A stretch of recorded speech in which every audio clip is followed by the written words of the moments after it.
अस्सलाम वालेकुम। मोहम्मद रज़ा सिद्दीक अपने प्रोग्राम में एस के साथ हाजिर खिदमत है। 28 अप्रैल 2025 पीर का दिन है। सुप्रीम कोर्ट ऑफ पाकिस्तान के आइनी बेंच के हवाले से क्या समाअत हुई है, क्या समाअत मुकम्मल हो गई है, ज़रा उस पर गुफ्तगू करेंगे। तोशा खाना के केसों की क्यों समाअत नहीं हुई, जो ट्रायल में इमरान खान को जेल के अंदर रखने का प्लान है, लेकिन बाद मुश्किल हालात है, कब तक ये करते रहेंगे। मुश्किल है कि आप इन चीज़ों को उस एंगल के सारे आप लेकर चल सकें।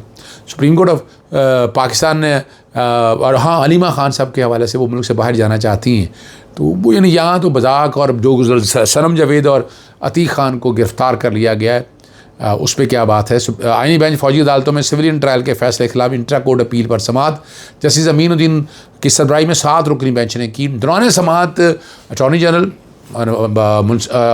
मंसूर उस्मान अवान ने दलाइल दिए और उन्होंने कहा कि मैं 3 निकात पर दलाइल देने हैं। 9 मई के वाक़या पर वज़ारत दिफ़ा के वकील ख्वाजा हारिस भी दलाइल दे चुके हैं। मैं इस मामले पर मज़ीद तफसीलात आपके सामने रखूँगा। मेरे दलाइल का दूसरी जो हिस्सा है वो मरकज़ी केस की समाअत के दौरान करवाई जाने वाली यकीन दहानियों पर होगा। अटॉर्नी जनरल ने कहा कि दलाल का तीसरा नुक्ता अपील के हक़ से मुताल्लिक़ होगा। मिलिट्री कोर्ट का सामना करने वालों को अपील का हक़ देने का मामला पॉलिसी मैटर है। ये ज़रा ज़बरदस्त सुनिएगा, ये बड़ी एक ऐसी बात कही है और इस पर हदायत लेकर ही गुज़ारिश अदालत के सामने रख सकता हूँ। पहले सिंध कनाल का मामला ज़ेर बहस रहा, अब भारत ने जो किया इस पर तवज्जो है और आज आलमी अदालत इंसाफ रवानगी थी लेकिन मनसूख कर दी गई। जैसे जमाल मंदोखिल ने रिमार्क्स दिए कि पार्लियामेंट ने जो करना है करे, हमें उस पॉलिसी का मामला है, हमने सिर्फ केस की हद तक मामले को देना है। अटॉर्नी जनरल ने कहा कि मैंने सिर्फ गुजारिशात रखी हैं, अगर वक्त देना है या नहीं अदालत ने तय करना है। मिलिट्री एक्ट में शिक्के 1967 पे मौजूद है। जैसे जमाल मंदोखिल ने इस पर अटॉर्नी जनरल से कहा कि ये पॉलिसी फैसला भी कर लें, सिविल निज़ाम नाकाम हो चुका है, सब केसेस फौजी अदालतों में भेज दें। जैसे मोहम्मद अहमद ने कहा, अटॉर्नी जनरल से सवाल किया कि दलाल में कितना वक्त दरकार होगा, उन्होंने कहा जी 45 मिनट में दलाल मुकम्मल कर लूँगा। और फिर 5 मई के लिए अदालत ने केस की समाअत मुलतवी कर दी, यानी इसका मतलब है अगले हफ्ते पीर के लिए। हलीमा खान साहब का नाम जो सफरी पाबंदी के निकालने की दरख्वास्त है, इस पर देखें ECL में डालना, PCL में डालना और कमाल की बात है PNL की लिस्ट में से डालना। जब दिल चाहे उठाकर मुंह में जो दिल करता है, कोई पूछने वाला नहीं है। अल्लाह रखा मोहम्मद बूटा चंदन दीन में क्या क्या बातें आपके सामने रखूँ, मैं तो परेशान हो जाता हूँ खुद ये सारी चीज़ें देख कर सुन कर। और ये निज़ाम कुछ इस तर्ज का ही है जो आपके सामने चीज़ें लेकर आ रहे हैं। निज़ाम दीन क्या निज़ाम ख़राब है, सत्यानाश है इस निज़ाम का।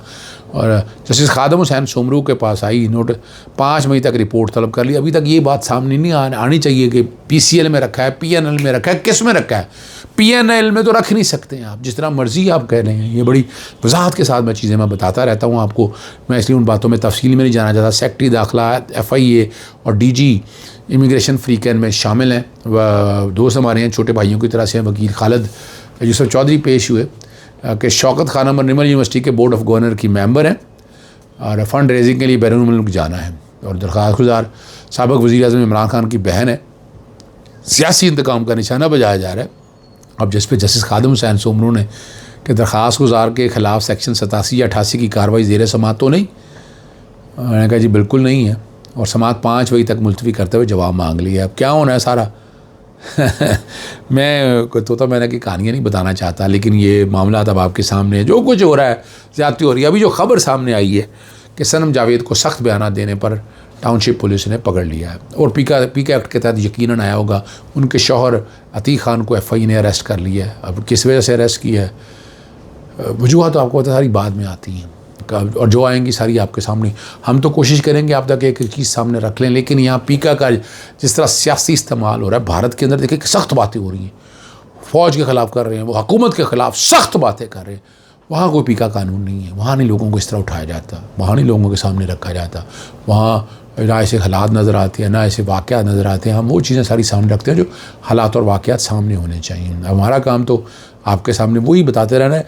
लेकिन पाकिस्तान के अंदर कोई बात आप अब अपोजिशन में हो के या मुखालफत में बात करते हैं तो आप काबू आ जाते हैं, और ये एक नॉर्मल सी बात है कि काबू आना। हालात अब आपके सामने मौजूद हैं। इस्लामाबाद के स्पेशल जज सेंट्रल ने सुप्रीटेंडेंट अला जेल को 15 अप्रैल को इमरान खान की बेटों से व्हाट्सएप कॉल पर गुफ्तगू करवाने और अपने ज़ाती मौलजीन से मेडिकल चेकअप कराने का हुक्म देते हुए आज तफसीली रिपोर्ट तलब की थी। और वो जो रिपोर्ट सामने या जैसे हालात हेयरिंग हुई है वो सारी आपके सामने आ चुकी। इमरान खान साहब को देखें, ना बैन अवी कानून, ना प्रिजन एक्ट, ना प्रिजन रूल्स, ना universal declaration of human right, ना ICCPR, ना नेल्सन मंडेला रूल, सारे आप देखते रहे। एक एक चीज़ अब आपके सामने है कि क्या हालात बनाए हुए हैं और किस तरह से इस केस को लेकर चल रहे हैं और इमरान खान के लिए क्या मसाइल और मुश्किलें चली आ रही हैं। ना उनसे गुफ्तगू, फैमिली से लोगों से मिलने नहीं जाता, वकला से मिलने नहीं दिया जा रहा।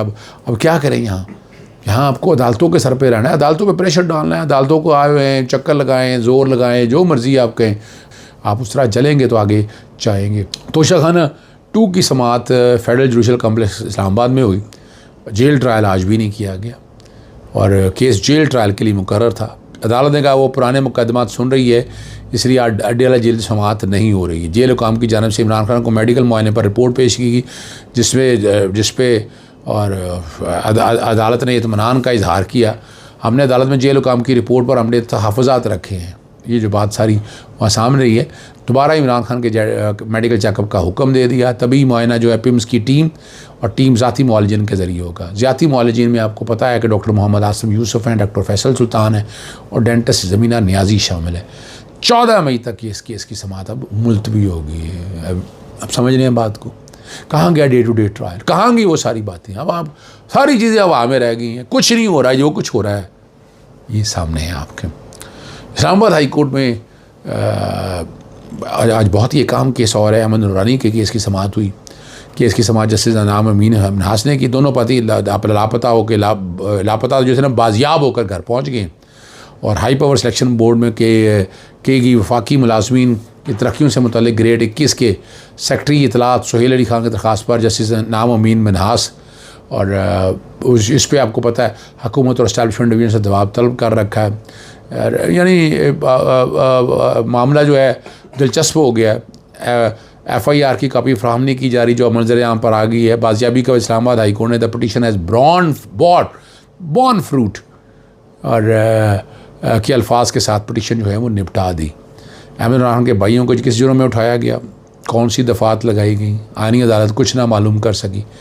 FIR भी सामने आ गई और बज़ाहिर जो नज़र आया वो सारा आपके सामने, लेकिन ये नहीं आया कि इस्लामाबाद हाई कोर्ट से किसने उठाया, कैसे किया, उसकी तहकीक कैसे करनी है, मंतकी अंजाम पे कैसे पहुंचाना है, वो ज़रा समझिएगा। भारत ने भी पाकिस्तान से सीख लिया है आज़ादी का गला घोटना।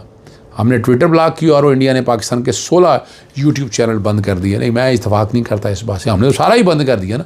उन्होंने सारा नहीं बंद किया, सिर्फ चंद YouTube चैनल, ये पाकिस्तान में भी आप कर सकते थे, लेकिन यहाँ नहीं किया। उनका आसानी कोई नहीं। जो सहाफ़ी है अर्नब गोस्वामी, एक WhatsApp चैट लीक हुई जो इस बात पर जश्न मना रहा था कि उसने सानिया को पहले कवर किया, बजाय उसकी हलाकतों पर अफसोस होता। आवाम को झूठे जोशीले बयान दिखाकर पाकिस्तानी बहुत आगे हैं, मगर कम हम भी नहीं हैं। हमने तो सहाफ़ियों के चैनल पर फायरवॉल लगा रखी है और साथ ही सहाफ़ियों के अकाउंट्स बंद कर रखे हैं। मैं सिर्फ बताना है कि उस तरह वो नहीं जा सकते थे, ठीक है ना जी। और अब ये बड़ी ज़बरदस्त बातें हैं जो सारा कुछ हालात हो रहा है। सदर मुमलिकत जुडिशल कमीशन के इख्तियारात इस्तेमाल कर सकते हैं और ये अच्छी तहरीर की है सईद बलोच ने।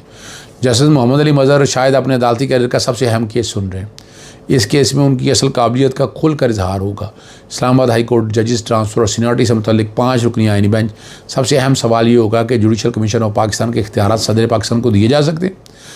26वीं आईनी तरमीम और उससे पहले हाई कोर्ट, सुप्रीम कोर्ट, वफाकी शरई अदालत में जजों की तकर्री आइन के आर्टिकल 175 के तहत जुडिशल कमीशन के ज़रिए होती थी, लेकिन इस्लामाबाद हाई कोर्ट जजेस तबादले के मामले बज़ाहिर इख्तियारात अब सदर पाकिस्तान ने अपने हाथ में ले लिया। सुप्रीम कोर्ट की आइनी बेंच ने यह तय करना है कि क्या जुडिशल कमीशन के इख्तियारात सदर पाकिस्तान के हवाले करने को दोबारा आइन लिखने के मुतरादिफ है।